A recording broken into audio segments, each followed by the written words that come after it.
everyone, and welcome to Dr. Emmett Emery Sr. You Better Stand Your Watch, Leader in Leadership podcast. First of all, I want to thank everyone who have subscribed to me. I appreciate it. I will ask you again at the end of the podcast to subscribe to me, but I want to thank you right now for subscribing to me. I'd like to say Happy Mother's Day to all the mothers out there, the mothers that have been mothers for years, the mothers that's new mothers, and the mothers to be mothers. Happy Mother's Day.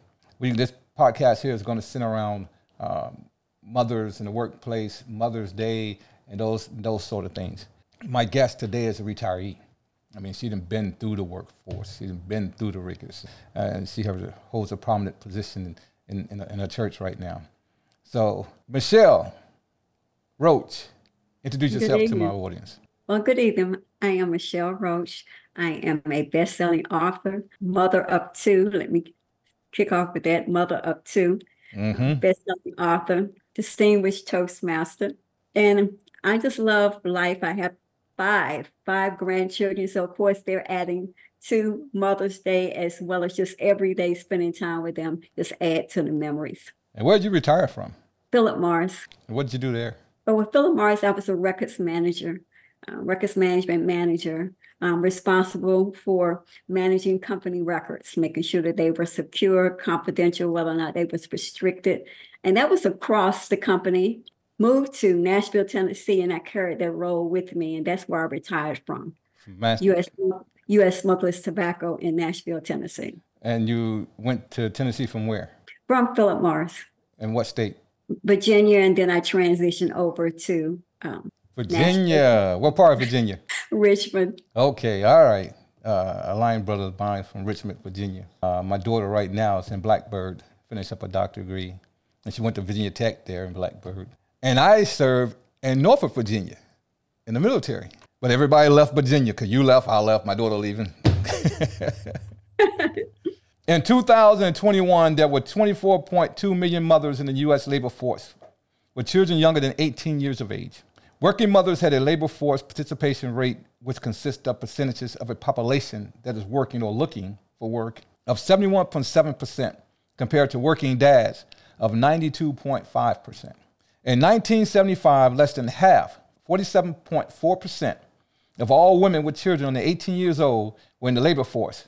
According to the Department of Labor, that number reached a high of 72.9% in 2000 and has hovered just below that in the years since. Labor force participation rates have particularly changed for mothers of young children.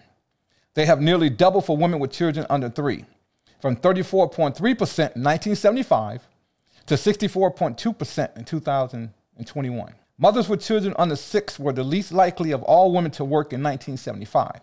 In 2022, the labor force participation rates cover more than 10 points higher than for women overall. The most popular job for working mothers in 2022 was registered nurse.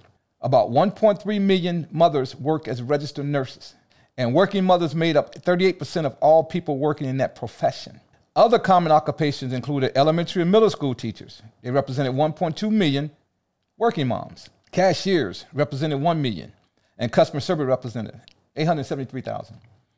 In 2022, median weekly earnings for working mothers were 68.9% of earnings for fathers, according to the Labor Department. Working men with children under 18 brought home median weekly earnings of $1,316 compared with $908 for women. In 2019, mothers were the equal, primary, or sole earners in 40.5% of households. This is 2019, according to the Labor Department. That share has decreased from a peak of 41.7% in 2010. In 1960, 11.3% of households had a mother as the equal, primary, or sole earner. That means the number has jumped tremendously since the 60s. The labor force participation rate of mothers with children under 18 was 72.3% in 2019. For single widow or divorced moms, the rate was 77.6%, according to the Bureau of Labor Statistics. The pandemic has affected working mothers of color disproportionately. Latin mothers are 1.6 times more likely than white mothers to be responsible for all child care and household, and black mothers are twice as likely to be handling these duties for their families, twice as likely. Latin and Black women are more likely to be their family's sole breadwinner or to have partners working outside the home during the COVID-19 crisis. So leaving the workforce or downshifting may not be a realistic option for them if they're the breadwinner of the household. Of mothers who have considered leaving the workforce, Asian and Latin mothers were more likely to say that their decision was related to domestics and childcare responsibility. Michelle, you as a retiree, what do you think about statistics and data that I stated regarding mothers in the workforce? Well, I think the whole conversation is very important. The statistics that you share with us is very important. We can't overlook that. And I think sometimes we just let it pass by. And I think it's very important being a single mom or even a mother. And that's across all, across the board for everyone, just being able to know this is where we were and here we are now. But also to think that it continues Yes. to worsen. You went from 1966 to 2023, Yes. and here we are in 2024. And just to know that we're not improving from 1966. It has worsened. And again, I just think it's so important, one, that you're sharing that information, two, that we're embracing that information, and again, moving forward to improve it. Because as you stated, across the board, it's not just impacting women of color, it's impacting white constituents as well. It says a lot, the numbers, two variants. It says how strong and dependent the mothers are in the household. They depended on financially for a lot of households because of 40-something%, high 40%. And number two, it shows the lack of presence of the male in the household. And that doesn't look good for young men. No, it doesn't. It doesn't. And you're right. It definitely impacts the home when the mother is the strength of that home. The mother is taking it upon herself to make sure that family has what they need. We will do anything, work 2 jobs to make sure our family has exactly what they need. And what's important to me is that our children see that. Our sons and our daughters see that, to embrace that. Because sometimes they have that question, why is she doing this? Why is my mother having to work X amount of hours to make this happen? And the bottom line is to make sure they have what they need to have. Well, I agree. The kids see it, but some don't appreciate it. I agree. And the ones that don't appreciate it is the ones that have the stress doubled up on that mother. Yes. My mother worked 3 jobs, and she had 9 kids. And out of the 9 kids, the 4 was under the age of 10. Now, 5 was under the age of 10. You had 1 that was 9 at the time when I'm talking about she worked at 3 jobs. The rest of them was older teenagers, 19, 20, 21, who should have been helping out in that household. Yes. But there was not. They was out doing their own thing. It's called an activation. They're doing, and that's in a lot of households, especially in certain societies. And the mothers that work in the 2 and 3 jobs in the low income societies have to think about, number one, their safety through transportation, because 9 out of 10 times they don't have a car. They're using public transportation. And then they got to worry about their kids. Are they getting caught up in the wrong stuff? And see, that's why I said some kids see it, but they don't appreciate it. That's true. I agree with that. I agree wholeheartedly with that. And I can speak for myself when I was a child, as far as, okay, here's where I want to go, and sometimes, your mother and your father was like, no, you don't need to go over there. And I'm determined I'm going to go over there and not. Well, both my parents was in the ministry. So again, they more so you need to be respectful of your home and again, appreciate what we're doing to make it happen. Because I know both parents worked, but eventually my mother was a single mom when my father and her got divorced. And then again, like you said, not being appreciative of what she did and why she did it, until I became a mother. Yes. Then I can say, yes. I understand. Yes. And then you also brought up another issue. A lot of the young boys who's old enough to see the disagreement in the household with the mom and the dad, there's a lot of arguing and fighting and things like that going on. Well, they're going to go one or two ways. Yeah, they're going to be like their dad, or they're going to love and appreciate mom a little bit more. So I ended up going the other direction, love and appreciate mom even more. So I was called a mama's boy. Well, so be it. I'd rather be called a mama's boy than not a daddy's boy, because the dad wasn't around. So at least mom showed that she appreciated, and she took on that role as mom and dad. And then my grandfather stepped up, because I'm named after him. I guess that's why he stepped up. I don't know, but he stepped up. He had over 20 grandkids, and he only responded to me. He came to my high school graduation. He tried to get to my college graduation. He tried to get to my boot camp graduation. His health wasn't good at that time, so he couldn't do a lot of that. He called me. I was calling him. He communicated with me like a father. He took on that responsibility. And I was in a low-income area. I didn't want to be involved with a lot of stuff around there. I had friends in that area that didn't live in the projects, but they live around the projects. So I used to leave the projects and go spend time with him. My best friend's name was Russell Pryor. No relation to Richard Pryor. But no, he can't tell a joke. I'm not even going to lie and say he could. Discrimination in hiring. A study by Patrick Ishizuki showed discrimination across the labor market. He conducted a field experiment in which he submitted 2,210 fictitious applications to low-wage and professional managerial jobs in 6 professional/managerial jobs in 6 U.S. cities. For each position, he submitted 2 similarity qualified applications. The only difference was that one application included signals of motherhood, certain questions that cater to motherhood, such as parent-teacher association volunteer work, while the other application, also for a female candidate, listed volunteer work at an organization that was unrelated to parenthood. Across occupations, callback rates were significantly lower for mothers than for childless women. In low-wage service jobs, 26.7% of the childless mothers receive a callback compared to mothers, 21.5%. Similarity, 22.6% of the childless female applicants receive callbacks compared to 18.4% for mothers. It's there. It's out there. No one's talking about it because no one is really looking at it. But I've done research. I'm a researcher. And I've noticed that even in the hiring process, some mothers, when they're pregnant, don't want to come in and interview because they're afraid you're not going to hire them, fearing that they're going to be gone from maternity leave. Or they feel you're not going to hire them when they have small kids, if they just gave birth. Some mothers come in and they say they need to do the milk thing with the bottles for the baby, but the baby's not there, so they have to keep the milk going. I know I ain't saying it right. Forgive me, mothers, but I'm around that area. So you have to make arrangements for that. Some places don't want to do that, so that pushes the mothers away. What do you think about discrimination that takes place when hiring mothers, Michelle? Again, I agree with you as far as the interview process going in.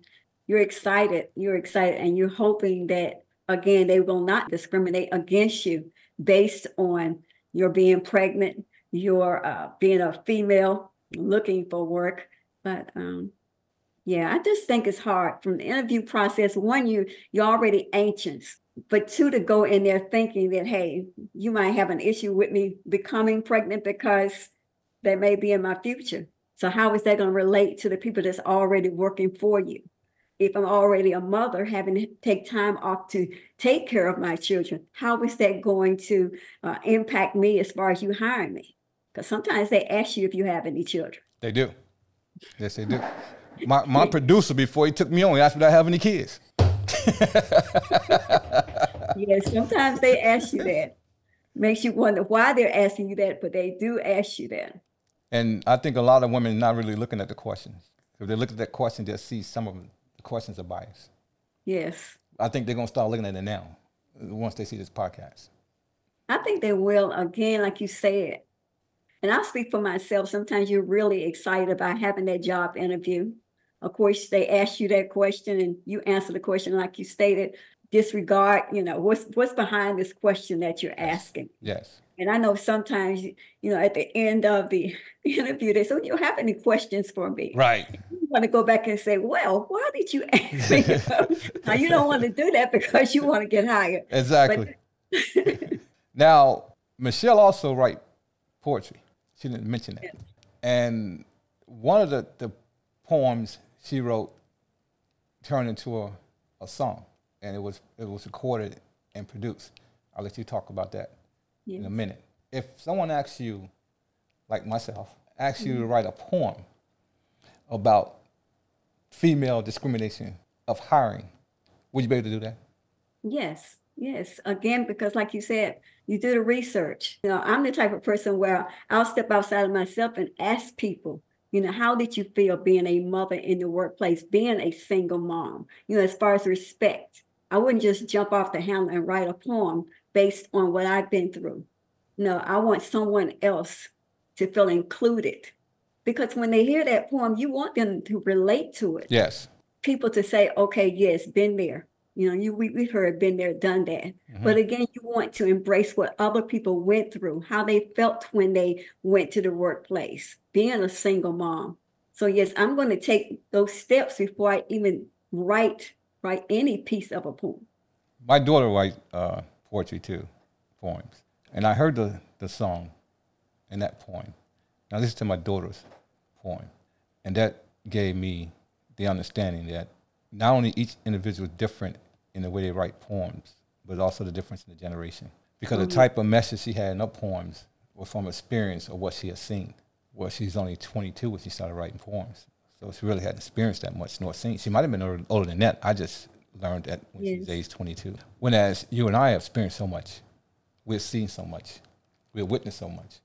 So there's more detail into the poem, I think, from the older you are in writing that poem. Because I heard that song, and you want to talk about that song, that poem? Yes, it was written in 2016. It's entitled I Stand. And at that given time, I was going through as far as being ill. But I started writing poems when I was younger by way of a journal. Sometimes you hear people talk about, I have a journal. And it's an excellent way for you to get what you're feeling. Because sometimes we hold it in. And, for journaling, you feel safe. I can write this down knowing that, if I want to share it, fine. But if I don't have to share it. But it's good to know that I can go right here, write it down. And as I stated, here we are years later, a poem that I wrote in 2016 is now the lyrics of a gospel song. So you never know where those thoughts and those pains or things that you go through, you never know what God's plan is for that information. So I applaud your daughter for, again, writing poetry. I love poetry, but from all aspects. Like you say, you got a younger generation, and we progress through the years. But again, you've got poets from all age groups. Yes. I've seen a 3-year-old do poetry. And the words that 3-year-old was saying, I know the 3-year-old didn't understand the words they were saying, but they heard someone else say it. Yes. But they got the words out. According to Financing the Future, May 4, 2023 edition, more women are becoming stay-at-home moms in 2023. But moms aren't exactly leaving the workforce because they want to. No, they aren't. They aren't looking for more snuggles, arts, and crafts or Pilates time. They all don't really love loading the dishwasher 8 times a day and losing touch with their workplace bestie. It's not worth it for them to leave home. It's too much responsibility at home financially. Nearly 10,000 American mothers were surveyed for the Motherly 2023 State of Motherhood report. It found that the state of motherhood is pretty grim and seriously lacking choices. Let me give you a few of these choices, these key findings. 25% of moms are holding down their forts now, compared to 15% in 2022. 18% of moms changed jobs or left the workforce in the past year. Of those, 28% said they did so to be home with young kids, but 15% are staying home due to a lack of childcare. About half of families, 49%, rely on outside childcare, with 63% paying for 30 or more hours a week. 1 in 5 moms say they aren't satisfied with the care, and a whopping 69% say that because of the crushing expense of daycare, they can no longer afford daycare. Now, 30 or more hours a week is not based upon just the working hours of that mother. It's also based upon the traveling time too. And then what happens if that mother do have to stay late and work? Then that's more time she had to put into that daycare. And I don't have any kids in daycare. And my son, my grandkids, they're not in daycare. My son kid's not in daycare. And my oldest daughter is a stay-home mom because it's 8 kids. So they're not too involved with the daycare. But I have people that work for me that is. And a lot of them put that burden on the grandparents or a friend who stay-at-home mom because they don't trust in the daycares. They don't like the fact that the kids will come home sick, just like in elementary schools that they do. But it's more serious in daycare because in daycare, it's like that person overseeing that daycare might only be one person versus multiple. And that work person, depending on how many kids it is, don't monitor all the kids like they should. So you choose your faith when you take your child to a daycare. Michelle, what do you think about the stay-at-home moms? That's just one word, and that's respect. Yes. I respect stay-at-home moms because, again, the points that you make. But it takes a lot. You know, some people say, oh, she just wants to stay. No, you never know someone's story till you ask them why they are stay-at-home moms. And again, they have a total respect for me. The things, like you said, what they have to go through, again, making sure those kids have what they need, comfortable with learning from home. Again, like you said, you know, understanding why they're having to stay at home. But I had the biggest respect for them because, again, if we think everything that they have to do to make sure from an educational standpoint that kid is getting everything that they need. Let's say right now, you know, I'm a stay at home, my kids are staying. But next year, as far as an educational standpoint, you want to make sure they're ready.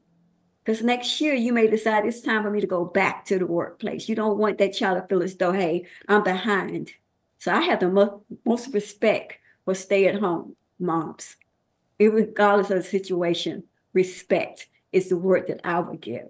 Now, as far as daycare, I'm right there with everyone. That is the most expensive bill that you have to pay. Wow. Yes, daycare is not a joke.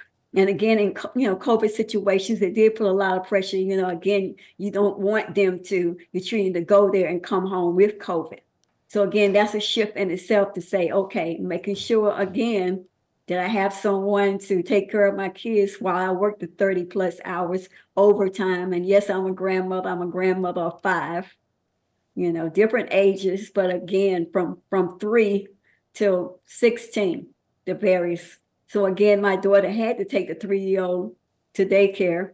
Yes, expensive. So it's good to have someone, a family member, that's available that can support you in that manner. It takes a lot of stress off. Because again, if I'm working 30 and then the boss comes in and say, hey, I need you to work overtime, I'm not going to tell the boss, sir, ma'am, not today. Can't do it. Because again, that's for them to say, hey, upon you being hired, in that contract where they tell you, make sure you read the fine line, somewhere it talks about overtime. But yes, daycare is no joke. The fine line. Yes, it is. My stepdaughter is a stay-home mom with 2 kids. And my wife talk highly of her. My daughters are entrepreneurs, so they work. So my viewpoint of a stay-home mom was different than many. But looking at this young lady and the way she communicates with her kids and the way the kids is developed, it's a difference between a mother showing love for a child and that child embracing that. It's different when they're home with that child. Now they're training, they're developing, they're building up, they're giving them direction. My wife worked a lot when her kids were small because she came from a different country and she had survived here, so she worked in a job that caused her to travel a lot. So the kids was with family, not really daycare. But our daughter didn't go that route. So I sat back and thought about it. I'm thinking her daughter, I haven't talked to her about it, probably thought, I want to give the different type of love to my kids. I want to make sure they get a different approach than what I got. So she decided to stay home and raise her kids. Once again, we talk about that working mom, trying to make a living, trying to make it work. And you're talking about a woman who's had a different, with the language barrier, and worked from a different country, and trying to make it happen here, and dealing with the other issues here, and dealing with the people here, and dealing with disrespect here, and still trying to raise a family. So she had to go out and work to bring the money in to work the family. And she had to do it by herself because the father wasn't around. So for that young lady to be so young and to pick up that mindset and to raise her kids, and she might even homeschool them, I don't know, that word comes back, respect. Back in our day, yeah, a mother probably would do that. Or midway through our lives, a mother probably would do that, because we had a lot of homeschooling going on in the 80s. Yes. In the early 90s. They took the kids and homeschooled themselves. But the generation now not doing that. They'd rather spend the money for daycare or start their own daycare business. But this young lady, respect, that word respect. So you're right. Spiritual moms. Spiritual mothers serve as guides, mentors, and coaches to young people who may not quite have a grip on their life yet. Titus 2:3-5 says, likewise, teach the older woman to be reverent in the way they live, not to be slanderers or addicted to much wine, but to teach what's good. Then they can urge the younger women to love their husbands and children, to be self-controlled and pure, to be busy at home, to be kind, and to be subject to their husbands, so that no one would malign the word of God. Expound upon that. Spiritual mom in that scripture. Well, I think spiritual moms are very important. Again, they show their wisdom, and they're not willing. They're not willing to hold it in. Again, they have faith in God. They believe in God. They walk in the word of God, but they don't hold it in. They share it. They share it. They mentor the children, not just, children inside the church. They go outside the church, the community, again, to talk about God. And again, it's good for people to see God through you. Like you're saying, they may feel like they're lost, but to know that someone hears them and is going to support them as well as share the word of God. I think that's again, speaks a lot. And it's respect for spiritual mothers. Sometimes we feel nervous, saying, oh, I can't do that. You have strong women in church, again, the path that they walk, knowing where they were, how God impacted their lives, that they're willing to share it with children inside the church, to encourage them, pray with them, pray for them, and know that they're not alone. Again, the parents may be working 40 and 60 hours, but knowing that there's someone who's impacting your children's life in a positive manner, not negative. So again, I respect women within the church being spiritual moms. See, the women within the church are the spiritual moms that you can recognize. Yes, definitely. But that impact that they have, as far as mentoring, making the children feel comfortable, pushing them outside of, their limits. Sometimes they'll say, oh, I can't do that, but you're giving them that push, letting them know that you're confident and that you support them 100%. Because sometimes even now, I'm an adult, and, sometimes I don't want to put, step my toe in the water, but it's good for the kids to know that there is somebody who believes in them. Yes. And God is definitely going to provide that spiritual mother everything that she needs to be a positive influence on that child's life. Well, that spiritual mom in the church you can recognize is expected of that spiritual mother in church. The spiritual mother in the workplace you can't recognize. And those are very strong and powerful women that have the anointing of God upon them, but they're not within the walls of the church. See, because God anoints various ways, just like he used various people.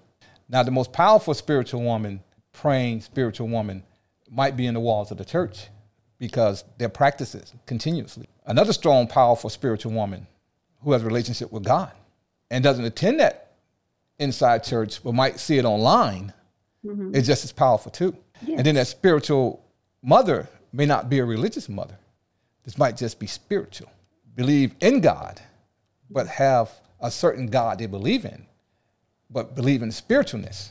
And I talk about spiritualness in the workplace. That's another area that I touch along with leadership. It's a part of leadership, spirituality in the workplace. And what I've seen over the years is both. Because I pastored 2 churches now in Chicago. So I was involved with the spiritual mom in the church. I've also been working in the workforce for 33 years as a manager, as a leader. So I've been involved with the spiritual mom in the workplace. Also a spiritual dad. Dad is for Father's Day. We're talking about mom right now. And what I've noticed, other people see things differently. What I've noticed is that the spiritual moms from the church put boundaries and limitations on the young girl, where the spiritual mom outside the church does not. Why? Like I said, the spiritual mom within the church is going through structure, biblical structure, positive procedure that stirred church, and they do it every week, and also involved in things within that church. When that the spiritual mom outside the church is not, but they're involved with life. They're involved with what's going on in the workplace. They're involved with what's going on in their kids' lives. They're involved with what's going on in the neighborhood. So you got 2 different perspectives. And if you can get both to hold in on that female, that mom in the workplace, then you make that mom very powerful. But when that mom do not have any resources, that's when that mom end up depressed, anxiety, and lose sight of who she really is. So that's why spiritual moms is so powerful. It doesn't matter to me if it's a spiritual mom within the walls of the church or a spiritual mom outside the church. You're still bound by the ways and the will of our Lord Jesus Christ. I agree. I agree with that. Also, like you said, it's very important to have someone that you feel as though, we always talk about who's in your circle, but it's good to know that you have someone not only that's going to make an impact on your children's life, that is supportive. They know where you are. I care enough about your children because, again, what you're teaching my children, the parent definitely, wants to know exactly how you're impacting that child. But again, Yes. to know that I can go to that person as well as my children and have that comfort zone. Just, the most important aspect for me is listening. Yes. It's so important that you listen and you hear what that person is saying. Don't just sit there and say, no. You really want to listen to that person, especially the children. You want to know exactly where they are. Like you said, as far as stepping out. Like, again, guilty, but again, having a mother that you can go to and who's going to listen to you. Doesn't have to be your mother. It could, like you said, spiritual mother, outside the church, in the community, someone that you know that you can just be honest to. Here's why I am. Here's why I am where at this particular moment. Here's what I need. Because sometimes we don't share what we need to get from point A to B. But it's good to know that there's someone who cares not only what you're going through, but the lives of your children. And I think that's so important. And I think one of the aspects of a spiritual mother is that they share their wisdom. Yes. Don't forget, sometimes we'll say, oh, yesterday is yesterday. But sometimes it's important to remember yesterday, just so you understand what you've gone through. And here's where I am today. Because you never know who needs to hear that information. Like you said, a spiritual mom outside of the church, in the community, that can relate to where you've been. Well, through my research on spiritual moms, I found out that since COVID, the spiritual mom has been more available. Why is that? Because a lot of the spiritual moms that was inside the church are not going to service inside the church. They're doing service online. So by doing service online, they made themselves more available to people in the public, in the workspace. So now you got more spiritual moms out in the community that you didn't have before. God knew what he was doing when that COVID mess happened. So right now, the topic of spiritual moms, I'm making it more prevalent because I see so many spiritual moms. And they're not just for the women, it's for the men too. They being more vocal. And it's the middle-aged women on up. Back in the day when we was little, talking about spiritual mom, if we act up with the neighbor, that mom whoop our butt and then send us down the street to our own house. Before we got to our own house, another mom will whoop our butt. And then we got to our house, our mom whoop our butt again. And you wonder how mom found out. Exactly. Because they didn't have cell phones. As soon as you walked in the door, yeah, I need to talk to you. You Yes, said, wait a minute. They had landlines. And mom's sitting on the porch. So they didn't have cell phones. How did she get that information? They have pigeons going back and forth to the house back then? And it's like you said, they don't wait. Well, I'm going to tell Miss Coleman, no, we're going to handle this right now. Handle right now. Then send them down your way. Miss Coleman, then I'm going to talk to your mother about what you did. But yeah, they had that support. They had that support. Yes. And that was the basic concept of it take a village to raise a child. Because right now it's non-existent. Because you raise your voice at the child, you can be arrested. So I don't understand how you can really discipline your kid out in public like I did back then. I had to look for my son. I just look at him. And when that boy calmed down, I look at my girls, they start crying. So they knew I was serious. Yes. Right now, you look at those kids, they still do what they're going to do and dare you to touch them. And as soon as you touch them, everybody watching. Smart little suckers. Yes, I know that when we returned from Japan, that was the time that, they started 1997 when they started talking about, social services. You picked the phone and called social service, and I will never forget.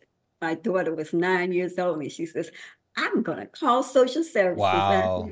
Okay, that's going to be interesting. But again, you hear this at school, and like you said, times have changed. Yep. Times have changed.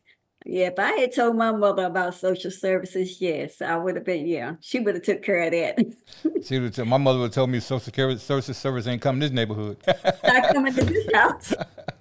Yeah. Characteristics of a spiritual mother. She may not necessarily give birth to us, but a spiritual mother and mother in every sense of the word. I'm going to say a word, and I want you to give me your understanding of that word. First word, and relates to spiritual mother. Caring. Prayer. They care enough to pray for you. And again, they don't have to be right there with you when they pray for you. Just knowing that you're in their heart. And that there is someone, again, that's going to take one step further and pray for you. And sometimes that's what we need. We need to know that I'm not in this alone. Yes. There's someone who cares enough to pray for me and with me. Next, wise. That's the best part of it. Again, their walk with God, sharing and caring, here's my walk, here's where I was, and here's where I am. And I know that at the end of the day, if no one picks up the phone, God will never fail me. And I think that's important to share with the children, because sometimes we think we're alone, that we don't have anyone, a comforter. And I think, as far as sharing that wisdom, we don't know what a person has gone through until we're willing to listen and know their story. Yes. Next, inspiring. That couples with wisdom, because they can inspire you just from knowing their story, knowing their work within the church, outside the community, because again, they work outside the community as well, impacting those lives within the community. And sometimes that impact is what's bringing people to the church, or making them stronger, letting them know you can do this. Whether you're at church or out in the community, you can do this in the workplace. Yes. Protective. That's just like a hug. Knowing that they're not going to let, mom can be at work, they're not going to let anyone or anything hurt you. And again, being protective is knowing that they're listening to me. Here's where I am. This is the person who put me in this spot. I might have to see, John at work tomorrow, and John, said a couple of things that have upset me. Even at school, we talk about bullies. Yes. You know that they're going to be protecting you right where you are. And that it makes that mother feel a lot more comfortable knowing that someone is protective of her children. And not just, we're not talking about just the babies, but, you got the teenagers. Yes. And, yes. Spiritual moms for people my age. That connection. Yes. Thoughtful. I would say that's coupled with caring. Okay. Yeah, it's coupled with caring, to keep that person in your heart, to keep that person in your head. We have that conversation, we have that connection, and then the moment you walk out the door, you forget. Yeah. You forget about me. But knowing that person, you're in their heart, as well as they won't forget that moment in time. They're going to be right there next week, next month. They're going to be right there 24/7. You're not just a number. Last one, godly. Her faith speaks, sets an example, believing in God and directing them to the word. Because sometimes we have questions and we're looking for answers, directing them to the word of God. Yes. You talked about the mother's heart. The concept of the mother's heart is multifaceted and can be understood from various perspectives, such as the nature of a mother's love. A mother's love is unique in its nature. It is unconditional, sacrificial, and enduring. It's not based on the behavior or actions of her children, but rather on her intimate desire to care for and protect them. Goes from the words I gave you. Biblical role.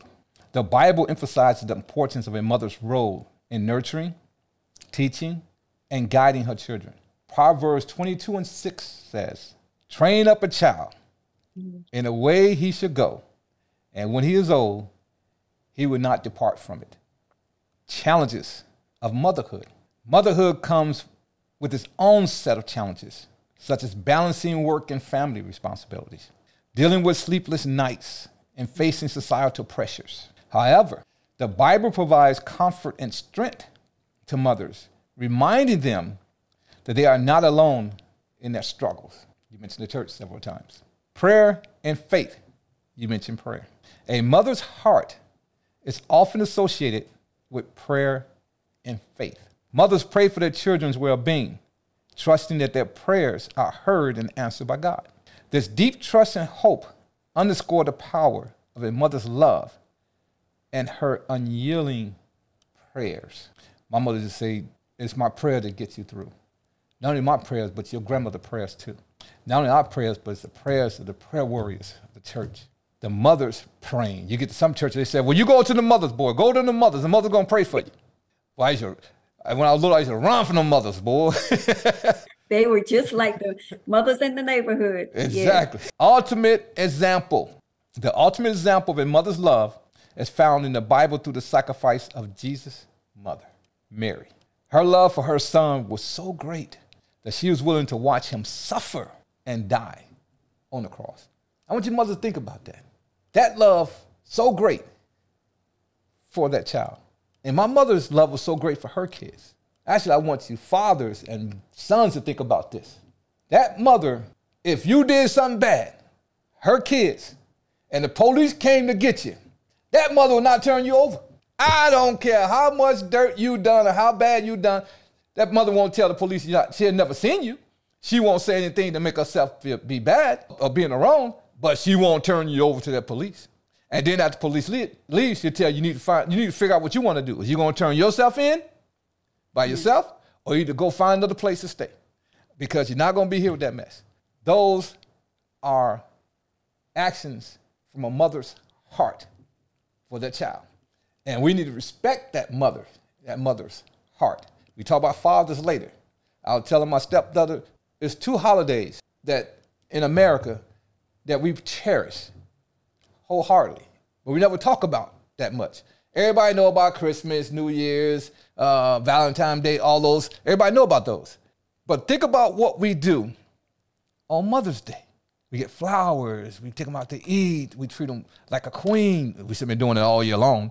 We treat them like a queen, our wives and our daughters. And it doesn't matter. If you're a mother, we're going to respect you. We're going to treat you with utmost respect for that day. We should be doing it all year, but we do it that day. Same thing with Father's Day. That mother said, okay, you the father, and then they treat you like a father, and they cook for you that day. And one thing the father don't want you to do, they want you on that grill. That grill is my grill. Don't touch that grill. I don't care if Father Day or not. You buy the food, I'll cook it. But the mothers is there to that one day, she's there supporting that father. And that one day, that father's supposed to be there supporting that mother. So those 2 days should not be taken away from those individuals. Mother's Day should be appreciated, and that mothers be treated and pampered like a queen on Mother's Day. Father's Day should be appreciated, and that fathers be treated, pampered like a king on Father's Day. Michelle, I want you to take a minute and talk to me about your mother. Tell my audience about your mother. Well, this will be the first Mother's Day without my mom. She went home last August. But again, the family is going to celebrate because she made just an impact, not on our lives, but within the community. She was strong, and she made sure that we were strong. And like you said, the neighbors, she was one of those neighbors. You couldn't get by Mrs. Coleman. And she became an elder of the church, United Holy Church. But she was compassionate. She was very humble. You know, we hear she was a doctor, had a doctorate degree, but she never started off with that. It was Elder Coleman. That's what she wanted for people to, relate to her as. Church first, that was just her decision, but she was very humble. A spiritual mom that you could pull aside and talk to. She, sometimes we feel as though, hey, I can't talk to the leader of the church, but she was one of those that listened and was very compassionate. So again, we miss her, and yeah, she was committed to the family, and her faith in God never changed. She was ill, but she still had faith in God, and that's exactly what she wanted us to do. Don't let it waver. Stay strong and be in God. My mom was a strong, powerful woman. She passed away in 2013, right before Thanksgiving. And my mom kept to herself a lot. She's quiet. Well, I can hear her in the room crying, and no one else was listening. I said my mom worked 3 jobs. My mom didn't have a high school degree. My mom's education level only went to 8th grade, and then she had to take care of her family. And then she ended up coming up from Greenville, Mississippi, into a Chicago area. It was just her and her brother and her sister. So my mom didn't put value on education. I was the 7th child out of 9 kids.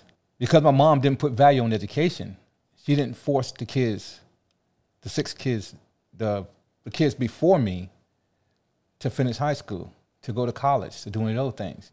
She encouraged the 2 older sons to go into the military. One got drafted, the other one went in. So my mom, my mom treated me a little bit different than she treated the other kids. And the other kids made me pay for that too. But she treated me differently. She said that I was the 7th child, and the number 7th meant complete. She said, therefore, you have completed the cycle of the ones before you. She said, since you complete that cycle before the people before you, the kids before you, you have to break that curse. I'm thinking, I never heard my mom talk like this before. And she was sitting down, was in the living room, she was talking to me like this. That's when we had the plaskers on the couch. I kept sliding off that couch. We had the plaskers. And I was listening to her. She slid me on back up. She said, you have to be different. God told me you are. She said, you went to school. The ones before you wasn't. She said, you scored in highs on the exams they talking about. We had to talk when I was in 8th grade. I never told other siblings about this. She said, you got 4 or 5 high schools saying that they want you to come there, to their school, for academics. We still in the projects area. I didn't involve myself with anything that was going on in there. I had a friend outside. God knew what he was doing. He protected me. I had a friend outside the project, Russell. I listened to her. She nourished me. She showed me love. I didn't see her hugging any other kids. She didn't hug me until my freshman in high school. She had a talk with me right before I went into high school. So her whole demeanor towards me changed when she saw that I was actually going to break that curse. When I finished high school, I had 2 people at my high school graduation. Mind you, I had 6 brothers and sisters older than me, but I only had 2 people at my high school graduation. The younger 2 couldn't come because they was younger than me. The 2 that was there was my mother and my grandfather. That stays with you. Yes, it does. I graduated from college. I had 1 person at my college ceremony. That was my mom. The other siblings didn't come. They had already pushed me out. So I know how Jacob felt. I know how Moses felt. Not a good feeling when your siblings push you out. But mom stayed there. She kept talking to me, kept giving me encouragement, kept giving me nourishment. She's the only one at my graduation when I graduated boot camp. I felt dedicated and devoted to my mom.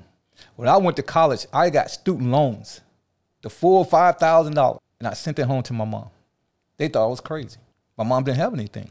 And what I gave my mom, the student loans I gave her, because I'm now in debt for student loan for my college and doctor and all that, she gave it to the kids because she was taking care of my oldest daughter kids. And the money she was getting in, she wasn't working anymore at the time because she was getting older. So the money helped her to take care of my nieces and nephews. My niece and nephew never knew that. So she was able to take care of them and my younger sister and my younger brother. I was the first to finish high school. I was the first to get an associate degree. I was the first to get a bachelor's degree. I was the first to get a master's degree. I was the first to get a doctorate degree. Everyone behind me, my nieces and nephew, my younger brother and sister, all finished high school, all got college degrees, all got masters. A few of us have doctor's degree. And I told my mom on Mother's Day last year, because I talked to her all the time, but I told her on Mother's Day, I said, Mom, as I look back over my life, I said, I don't boast or brag to my siblings, my brothers and sisters, or my nieces and nephews. I said, but I love all of them. I said, I broke the curse. I broke the curse, Mom. It's completed, because 7 is complete. My mother's death, it took so much out of me. I went to see her before she passed away on a Friday. She wasn't talking to anyone. I walked in the room, she put her head up and started talking to me. We was talking, having a good conversation, and then I said, I'm gonna go get you some water. You're thirsty? She said, yes. I went out, got some water, came back, and then she wasn't talking anymore. So through my prayer and talking to the Lord, he said she wanted to talk to me before I took her. I left that Sunday. That Monday, I got a call saying that she passed away. I came back. I spent so much money coming because I was in the military at the time. I had to fly from Guam. I came back, and my sisters, my younger brother and sister, helped me financially to get to that funeral. It hurt me. Originally I was supposed to stay with my younger sister. I was in so much pain and so much hurt that I couldn't see. All I wanted to do was be by myself. So I went and stayed in a hotel room at the airport, and the next day I flew out. Well, I never said anything to my sister and my younger brother.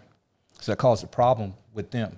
They helped me financially get there, and then I just up and left without saying anything. I never had a conversation with them. This is the first time I'm talking about that. Well, my mother's death taught me about healing and happiness because I mourned alone. The Bible doesn't tell you how to mourn, and the Bible doesn't tell you how long to mourn. I mourned alone, not just in the hotel room, but for the next 5 years. I didn't speak to anyone connected to the family because it reminded me of Mom. Next 10 years. And then I finally opened up, and they accepted me. My siblings did. So I healed. And then I was happy that I was communicating back with the family. I got a chance to see the fruit of the labor that I put in to break that curse. Oh, I love them all. I mean, my little nieces and nephews that she raised, I mean, they are so beautiful young ladies and handsome young men, and they're highly educated. My younger brother, he just retired before I did. Smart. My younger sister, she's so beautiful. And so God blessed them, and he used me to break that curse. Her death taught me that dying is really about living. Yes, she died, but she still lives. I thought I had lost her. I never see you again. I never talk to you again. I talk to her every day. She still lives. I mean, my younger sister looked just like her. My older sister looked just like her, Sister Marianne. So when I look at them, I see Mom because she still lives. My older sister talk like her, walk like her, look like her. And my little sister does too. You can tell I'm from the city because I said little sister, I don't say younger sister. The death taught me that no one would fill that void of a mother. That's true. That is so true. I don't care who I put in there, spiritual mom, whoever, they would never be Mom. I remember I ate a friend of mine's mother cooked sweet potato pie and some chitlins. You're from the Midwest, you know about chitlins. You don't cook them right. If you don't clean them right, they ain't gonna taste right when you cook them. And I ate it and I didn't like it. And they said, what's wrong? I said, my mom stays the whole day. She'd get them chitlins, put them in the bathtub and clean them suckers off the whole day by hand. I said, and the sweet potato pie she cooks, oh my God, that's not Mom. It was wrong for me to compare that, but that's not Mom. That was telling me that you'll never feel the void of my mom. It taught me how to choose to thrive. For 10 years, I stayed there. And then I started moving forward. And I started moving forward, my eyes open. And I started seeing things going on around me. Within those years, I lost sight of my son. He drifted. Now he's back. That was my guy. You saw me, and he got my name, Emmet. You saw Emmet, Emmett Jr. He's right there. But he's back. He loved his dad so much, he named his son Emmet. So now it's Emmet the third. And we've been talking to Emmet third. Emmet third said he's going to name his son Emmet. We're going to keep that sucker going. Because Emmet, the name Emmet dying out anyway, might as well keep it going. It taught me that time heals, but on its own timeline. Mom, I've been gone for years. Why are you still thinking about that? Don't tell me that. No one will ever feel that void. Therefore, I'll never be healed from that because I don't want to forget it. That's right. Because she was mom and dad. She was so much to me. She was a lot to other people too because she was evangelist in the church. They said my mom was illiterate. She couldn't hold conversations. My mom sat down and talked to me. She said, they think I'm crazy. I'm not crazy. They think I'm dumb. I'm not dumb. This is the conversation she had with me. Boy, you talking about somebody almost peed their pants when their mom started talking to them like that? That changed my perspective on mom. She's already mom. I love her, but they even pull her closer. I was calling her from Guam. I was calling her aboard the ship. I was calling her from when I was stationed in Keflavik, Iceland. I'm calling her. The time difference was different. I called her one time. She picked the phone up. I said, what time? She said 3 a.m. I said, why you pick the phone up? She said, 'cause I knew it was you. I said, how you know it was me? She said, 'cause you the only one going to call me 3 a.m. Well, happy Mother's Day again to my audience. And Michelle, what do you want to say to my audience going out? Just like you said, happy Mother's Day and enjoy. And it's only certain parts of the year, we say, hey, this is Mother's Day. And that's what it is. And I've already put on my schedule, my grandchildren, we're going out Mother's Day shopping. Again, hey, let's celebrate mom. Mom celebrates you every day. We're going to celebrate mom. So Saturday, we're going to, get up early, go do our Mother's Day shopping. And I just want to, in advance, go ahead and thank my children because, again, like you said, they make a world of difference. They remind you. People say, oh, you're a good mother. No, it's more than being good.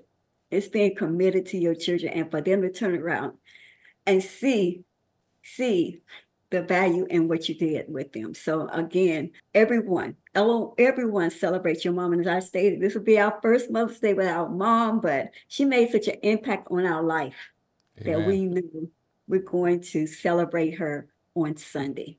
So again, thank you so much, Emmet, for the invitation. Thank you so much for sharing your testimony. Again, I don't know if you could see the tears, but again, you just so much, you can hear the passion when you speak about your mom, your family. So thank you so much for sharing.